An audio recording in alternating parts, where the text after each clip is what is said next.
This is the Para Cave Podcast, proudly brought to you by major sponsor Parramatta Leagues Club, home of the Eels, and also home of Jack's Pale Ale.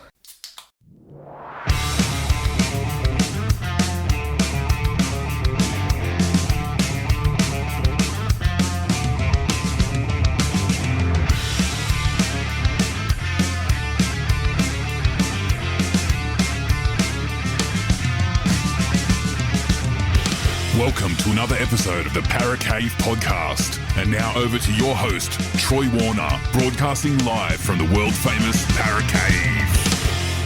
And yes, hello, welcome back to another episode of the Para Cave Podcast, and probably the last game review podcast of the season, unfortunately.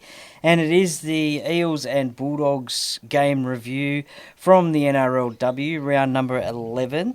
And today, once again with me, a gentleman who was actually with me at the game, Ben from the Corner Post. How you going, Ben? Good, mate. How are you? Yeah, not too bad. It was good to get to a game with you, the second game that we've been together at NRLW level. It was a great win, 46 points to 14 against the Bulldogs, 9 tries to 3 in front of a crowd of 803. Now, I think it was great by the club. It might have been also the NRL, or it could have been just the club actually, to throw the doors open to CommBank Stadium, because it was always going to be a tough gig at 5:40 p.m. on a Friday night to get a crowd there. So kudos to everyone who turned up. What did you think of that idea?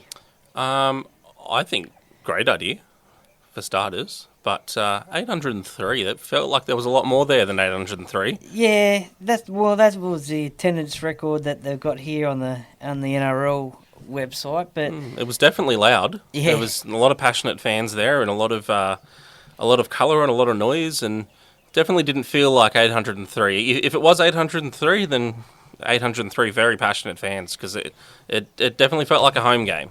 Yeah, and I think it was a great idea to open the doors, and everyone was over on the eastern side and basically sit wherever you want. And as you said, there was some passionate fans there. We certainly sat in front of one very passionate fan indeed.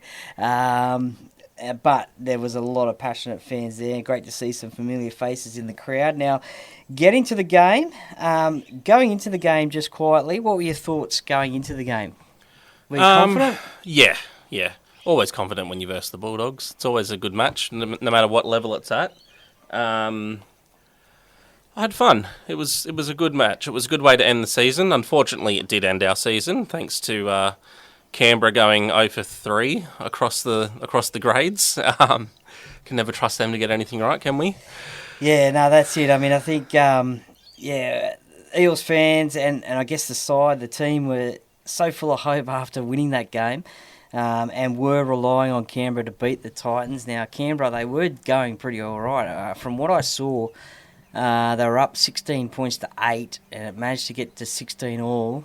And then I think it was golden point, wasn't it? Yeah, they were leading with 2.5 minutes to go and then collapsed pretty much. They ran out of steam. Is what it is. We shouldn't really be relying on other teams to control our season for us.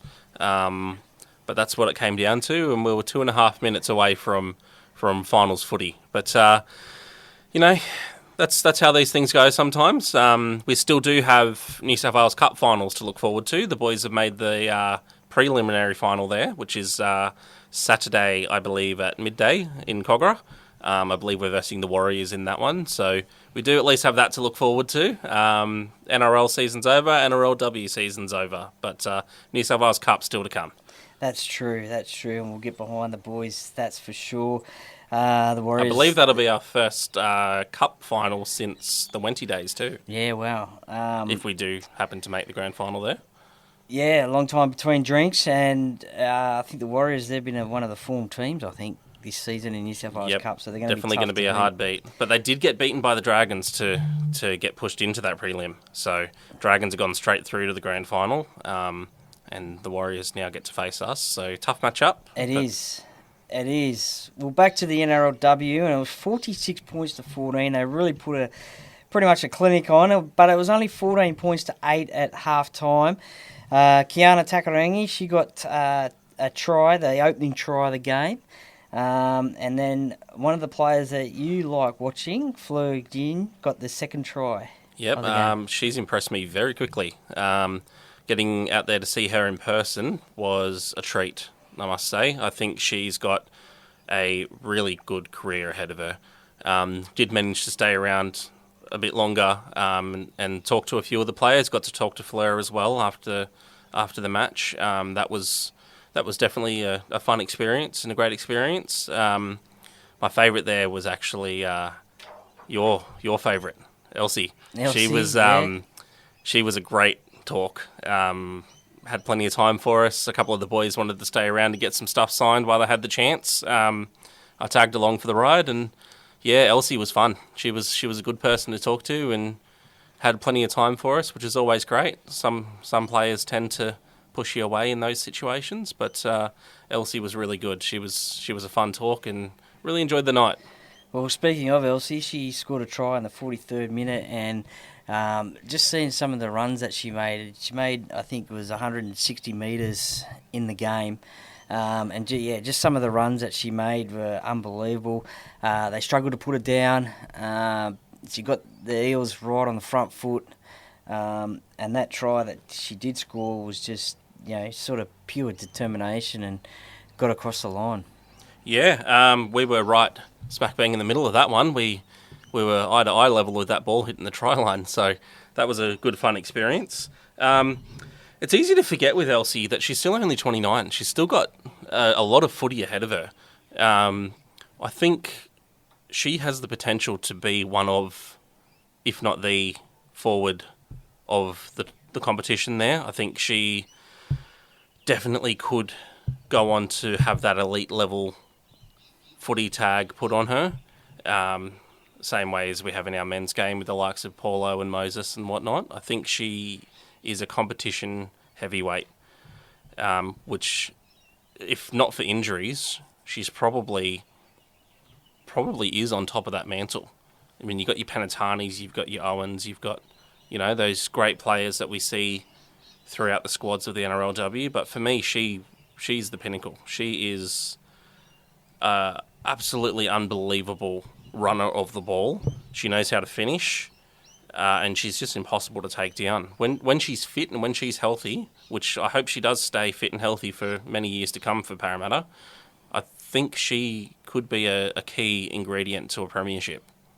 Yeah, and no doubt will be selected for PNG as well in the upcoming Pacific Championships as well, I think. They'd be silly if they didn't. Well, this is true. Well, another star player in the Eels side is the fullback and captain on the night, Abby Church. She scored 2 tries, and the first try was just basically competing for the ball and catching a kick off Rachel Pearson, and took the ball out of the fullback's hands and got the ball across the line. Yeah, Abby had a great night as well. I believe she was involved in the try that bounced off the post too, wasn't she? Yeah, that was a fun one. Well, that was her try. That was the one that, that was her try where she actually was caught up against the post, I guess, from the fullback of the Bulldogs, and basically just sort of grabbed it out of her hands and scored. Yeah, that was a fun one to watch live because it looked like it just ping-ponged around and didn't quite know where it was and who it was going to, and luckily it ended up in our fullback's hands. A player that I want to give a little shout-out to was Kennedy Charrington. I thought she was absolutely unreal on the night. She seemed like she had a bit of fire in her belly and seemed like she had a point to prove out there against some old friends at the Bulldogs. Her night was brilliant. 29 tackles on the night, which is huge in that level of footy. Don't forget, fans, we do have 20 minutes less footy in the NRLW, so you can expect those stats to look a little bit better at that level. 29 tackles is nothing to turn your nose up at. She was phenomenal on the night. Yeah, with 13 runs, 117 metres as well. And back to Fleur as well. Fleur, real standout on the stat sheet. 1 try, 2 try assists. Not a lot of run meters, but don't really need a lot of run meters when you're putting them over the try line from a short distance. Post-contact meters a little bit down. Line break assist 2. 9 tackles for a player in her position is pretty big as well. I think she's got a phenomenal future ahead of her as long as she stays in the blue and gold. And another player too who's come on leaps and bounds, I believe, in her first season of NRLW as well, is Martha Mattielli as well. Scored a try late in the game, 65th minute, and it was basically, again, another crossfield kick, I think, from Rachel Pearson, and it was competing for the ball again and didn't have a lot of space to work in, but managed to get that ball down in the corner of the field across the try line. Yeah, another brilliant player there. I think we spoke of this last week with the Knights and Eels game in the men's league, and when you put up a scoreline such as the one that we put up against the Bulldogs here, you do quite often get a fair few standouts on the stat sheet. One more that I'll give a little mention to, Brianna Eels. 127 run metres on the night with 54 post-contact metres. What have we got? 14 hit-ups as well in only 40 minutes of play. So that's another standout performer there with Brianna. I think she's another one that's come on leaps and bounds this year. Hopefully we get to see a bit more of her next season and hopefully some finals footy as well. And I love the fact that her last name is Eels and she's playing for the Eels. So I love that one as well. But look, a lot of fans, they nominated Rachel Pearson as the player of the match, and you probably can't go wrong with that. Scored a try, and again, it was just determination to get across that line. She wasn't going to give that ball up and get across the line. Her kicking game was impeccable as well. And I think there was, where we got a couple of goals kicked as well, 5 conversions, 9 attempts. Some of the ones that she missed were wide out, like the first and last try. But tough kicks too. Yeah, definitely. I often think too, I mean, I know it's probably not the right thing to do, but I'm thinking with the women's game, what are your thoughts on this one? If a try scored like right in the corner, should they be able to move the ball in a little bit, or say 5 metres, or is that just completely changing the game and we need to keep it as equal as the men's game, or do they need to change the ball that they're using in NRLW? What are your thoughts on that one? Because we do see kicks from the sideline that are successful. They're very few and far in between. I do know what you're saying there. I think if you were to ask the girls, they would all probably say we don't want to change. We want to be the same. We want to be equal, which I think is the overall supporting message that we want to put out there. We do want it to be equal. Had a really good chat with a prominent figure that we won't name at the ground about that equality and that the differences between the men's and the women's game, and the girls are on track, excited to say, they are on track for a fully professional status. There is a lot of change getting around out there now behind the scenes when it comes to their contracts and the girls not having to work full-time weeks, as well as representing the clubs both on the field and off the field. We do get a lot of burnout ourselves in our own personal lives between doing what we do and doing what we love. And I cannot imagine putting professional football on top of that would be an overall good thing for your health. So great to see that some of these player agents and people behind the scenes are now pushing for that professional status, and to get the girls away from having to work those long hours and exhaust their bodies before they even get a chance to tie up a pair of footy boots. I believe the plan there at the moment, and do not quote me on this, is that when the league goes to 17 teams to match the men's, we will have a fully professional status in place for that, which is absolutely brilliant. Hopefully we can get that sooner. I think the girls definitely deserve that status. As for the ball, I have seen in other sports in the past, they do a different ball between the men's and the women's.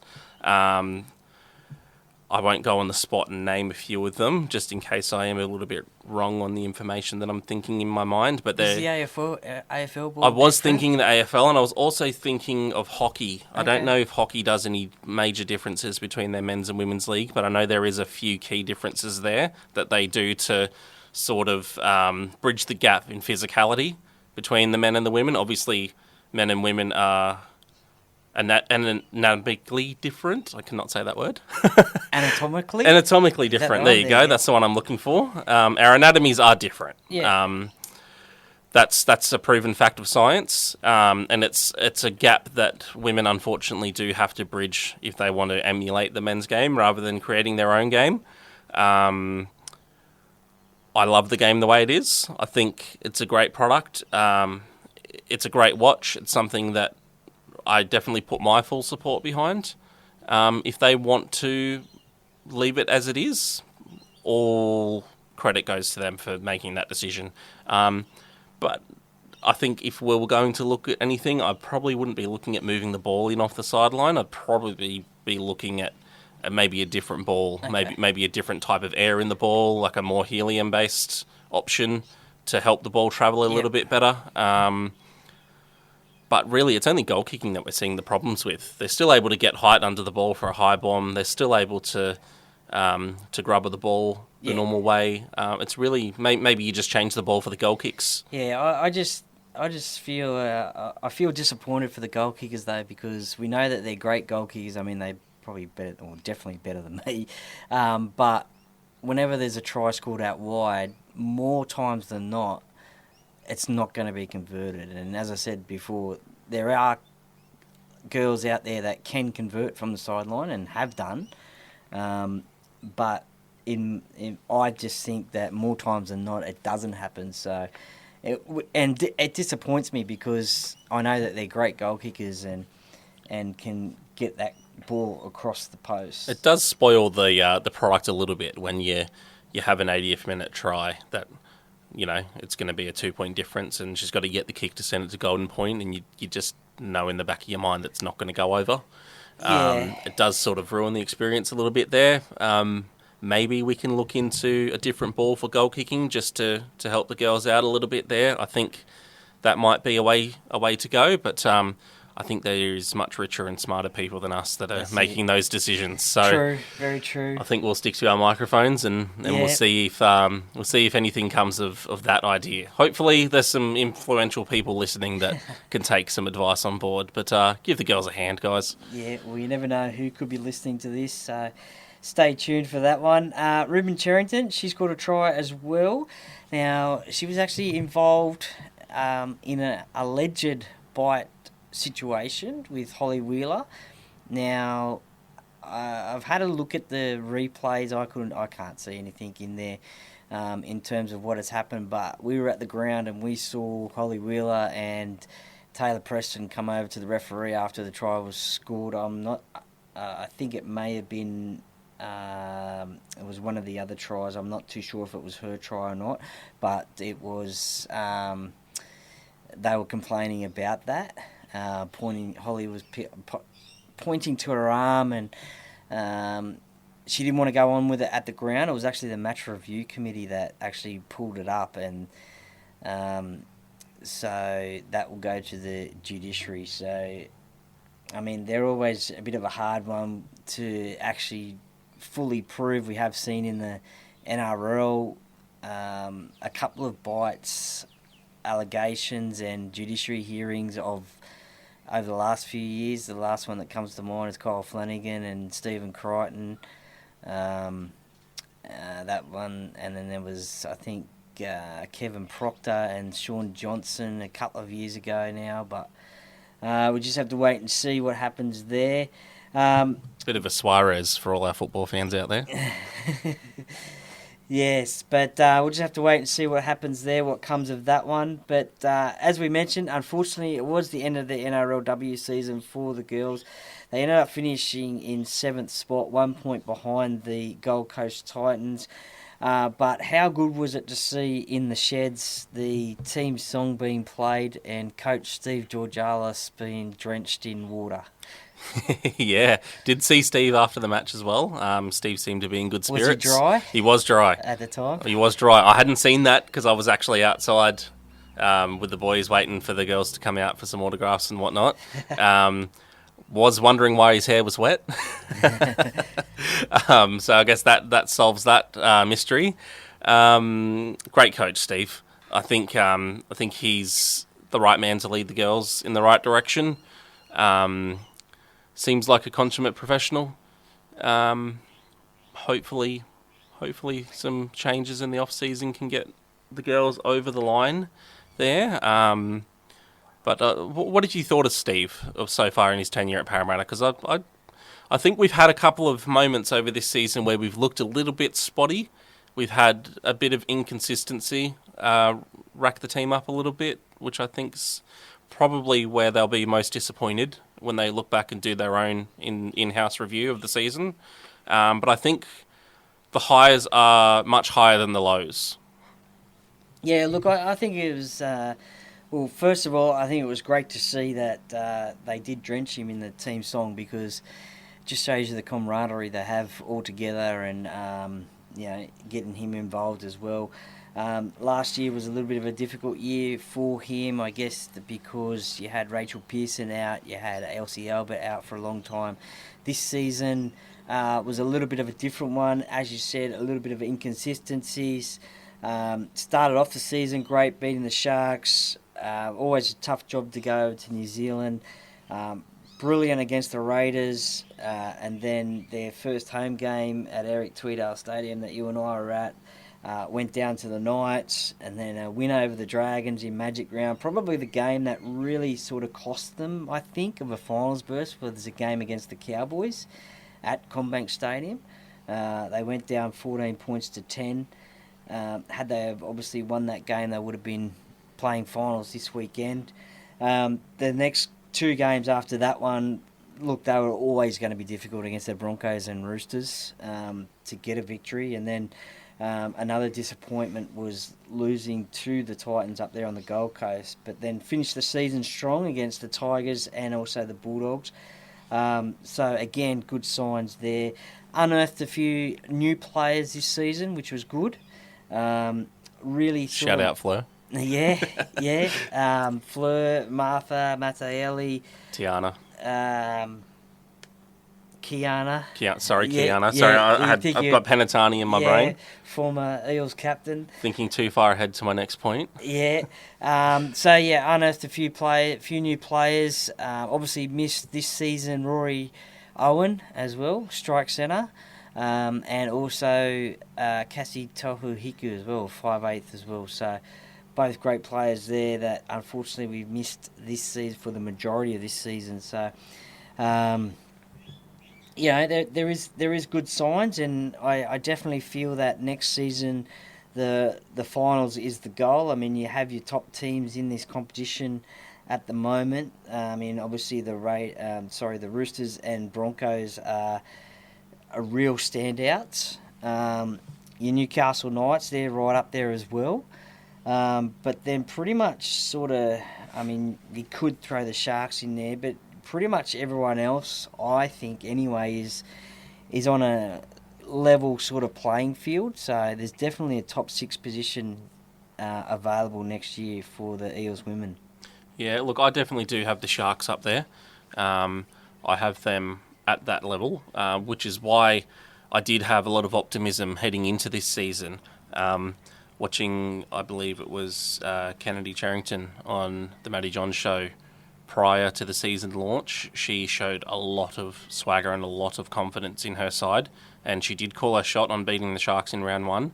And don't forget too, though, she was out for the start of the season as well. So I think the first 3 or 4 games. Yeah, it's definitely been a very interrupted season. But the fact that they did go out there and they did beat the Sharks, which was looking like a mammoth task. We were written off heavily heading into that match. I don't really get into the bookies side of things. I'm not a gambler myself, but I do sometimes look at the odds just for a bit of a form guide. And the form guide there was definitely that we were not the favourite team in that particular match, and we went out there and we did a job. We proved a point, and I I'm a bit frustrated and disappointed at the end of the season now that we didn't go on with that momentum. I know it's hard to do when your season's interrupted the way that it was for a lot of the girls, but I did think we did have enough depth and talent to be able to pull that out. And heading into the final few weeks of the season where we knew what the job was and we knew what we had to do to get done, I think losing to the Titans was probably the straw that broke the camel's back. That one's the one that I've got probably the most disappointment in, because I did think we were better than the Titans across the season. I did think we had the better squad. Unfortunately, the dominoes didn't fall the way that we wanted them to fall. Shout out Canberra. But yeah, look, it is what it is. Unfortunately, the season's not gone the way that we wanted it to go. Well, 2 more teams added this year, with the Warriors coming back into the competition and the Bulldogs. So, look, it was a better season than last year, and it can only get better from here for next year.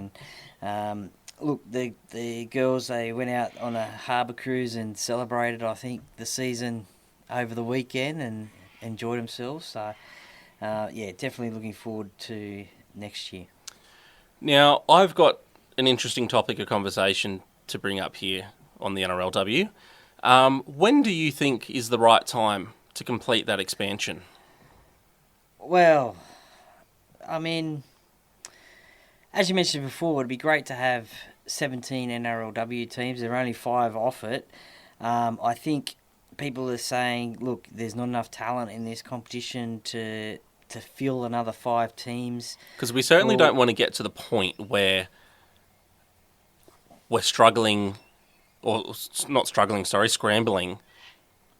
to add an 18th team when the NRL does do their expansion, because the idea there that has been floating around behind the scenes is that they want to match the NRL so that they can go back to having 2 to 3 games on game day, which I personally, on a side note, I'd love to see the under-20s national comp come back again. I do miss the old Holden Cup and Toyota Cup. It was a great day when you could go out and watch second grade, first grade, and what we called third grade, which was the under-20s.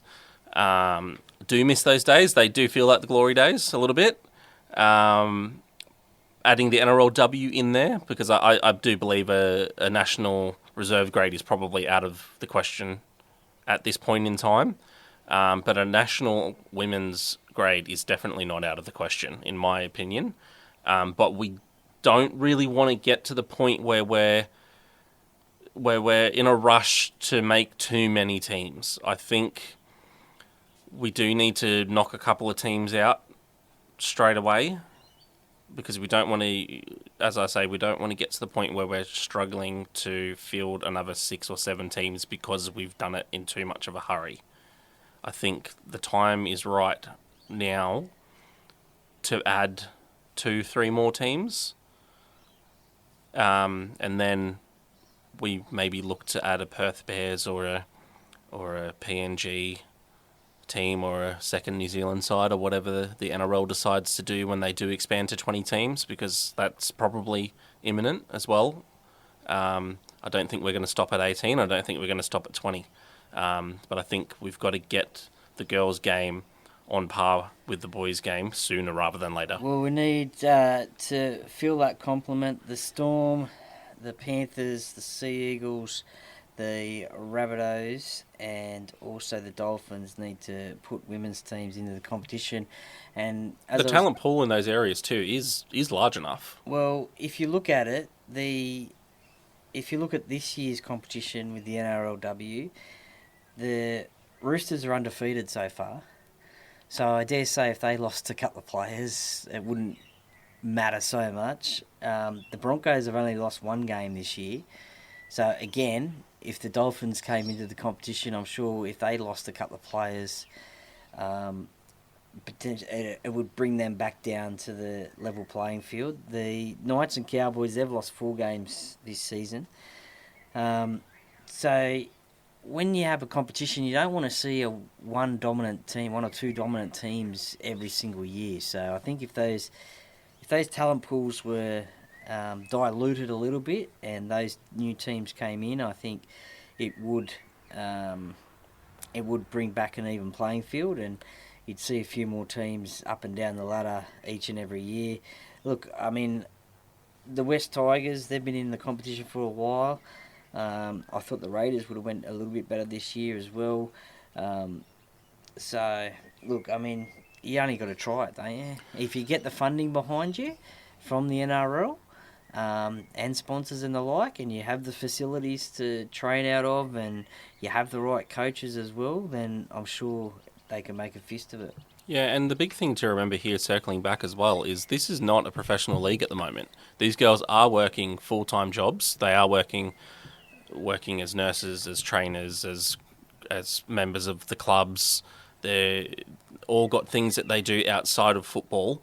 And in order for us to expand that talent pool and to have competitive sides, these girls do need to be able to focus first and foremost on football. And I think if you look back to 2020, when we had 4 teams, the product there was probably not the greatest product. We probably weren't looking at what we would consider a professional league to look like at that point. And in 4 or 5 years now since then, we've come on leaps and bounds by expanding the talent pool out and by going into new areas and into new markets. And it looks like it's paying off. So I think the logical thing to do here is to go fully professional. The logical thing would be to expand out these talent pools and to see what these areas have. I mean, Penrith is a great example. The Blue Mountains, they must be absolutely full of talent that we're not seeing or we're not touching on at the moment because we don't have that Penrith side for them to represent. A lot of great girls in the competition are country-based, and we do see them sort of come up through other teams, whereas a Penrith might be a better stepping stone for them to get into the league.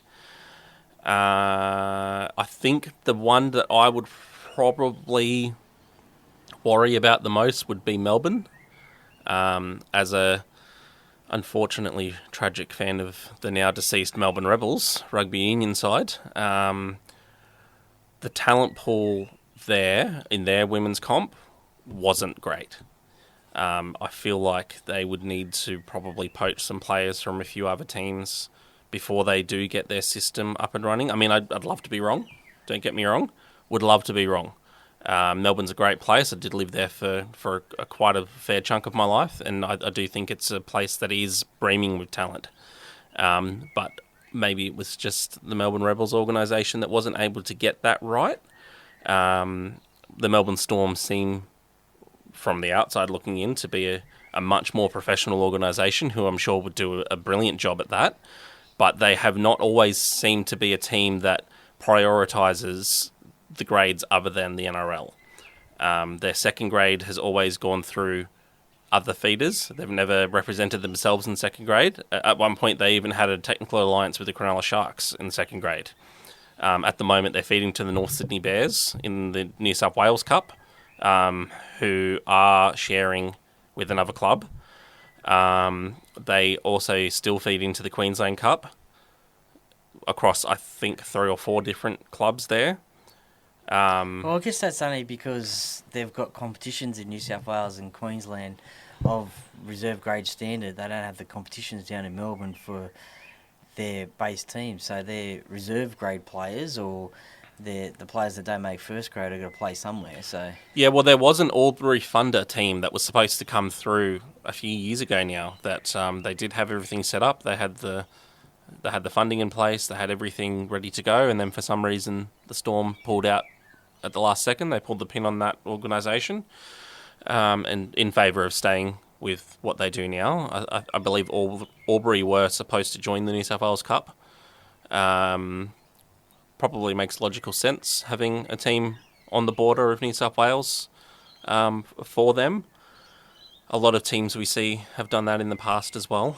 I know the Roosters like to play a lot of their second grade and women's competitions out of the Central Coast. Manly back in the day with the Northern Eagles did a lot of stuff out on the Central Coast as well. I know the Titans like to look from the Northern New South Wales side of things for talent as well. Being on the border there, that makes logical sense for them, as well as trying to poach from Brisbane and the surrounding cities. It would be a tough one for Melbourne, I believe, but not impossible. No, not impossible at all. I mean, they could sign up a marquee player. That is for sure someone who... Leave ours alone, Melbourne. Yeah, someone for the Roosters or Broncos, preferably.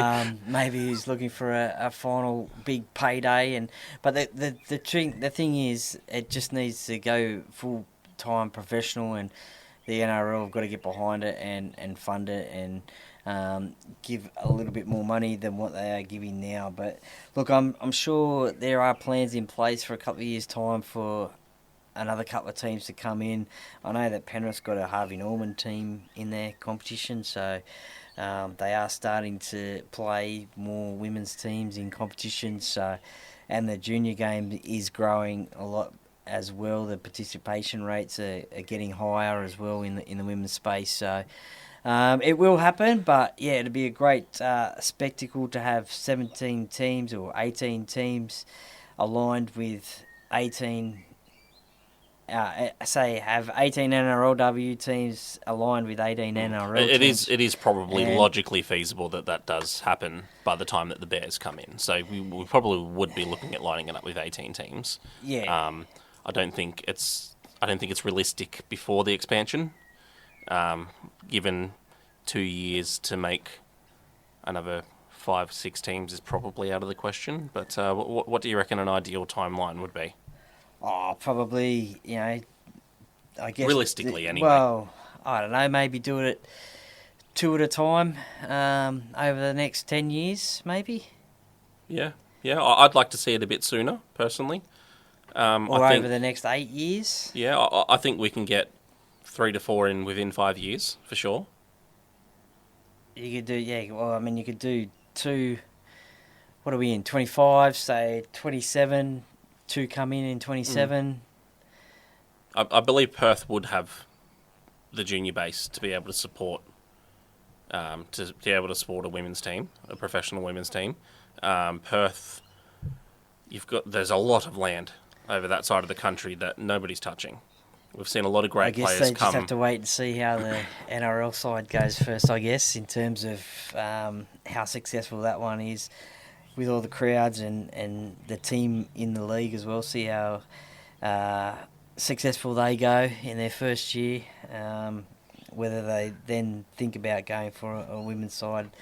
Because it's a big ask at the moment to get a new side into the competition and then have a women's side as well. So, but you're right, I think Kennedy Cherrington played rugby league over in WA back in the day. Yeah, well, not only WA, you've got the Northern Territory to pick from there too. We've seen a lot of great players come out of, like Bevan French, for example, in the men's league. Yeah, so look, it will happen. It will happen. What's the old saying? It won't happen overnight, but it will happen. So, got to break a few eggs to make an omelette. Well, yeah, okay. I haven't heard that one before, but there you go. But yeah, it will happen, and look, I really hope it does, because it would make a game day experience a lot more. I was going to say more better, but that's not really the right way to say it. It would make it better for the average fan and for memberships and the like. So, and justifies the ticket price too. Well, that's right. Well, that was the NRLW wrap from the Bulldogs and Parramatta that was played on Friday night, a couple of days ago now. Look, a successful season, I think, from the Eels. Lots to work with for next year. A great way to sign off the year. Ben, thank you for joining me for this one, and we will no doubt join together again for season 2026. Absolute pleasure. Don't forget, everybody, come down and see us at the Corner Post to pick up all your footy merch. We're heading into finals time now, so if you're not a fan of Parramatta and you do support another club, and they do happen to be in the finals. It is approaching grand final week now, so we will have your grand final merchandise as well as your typical standard merchandise that you come to expect. Looking forward to seeing everybody down in the store.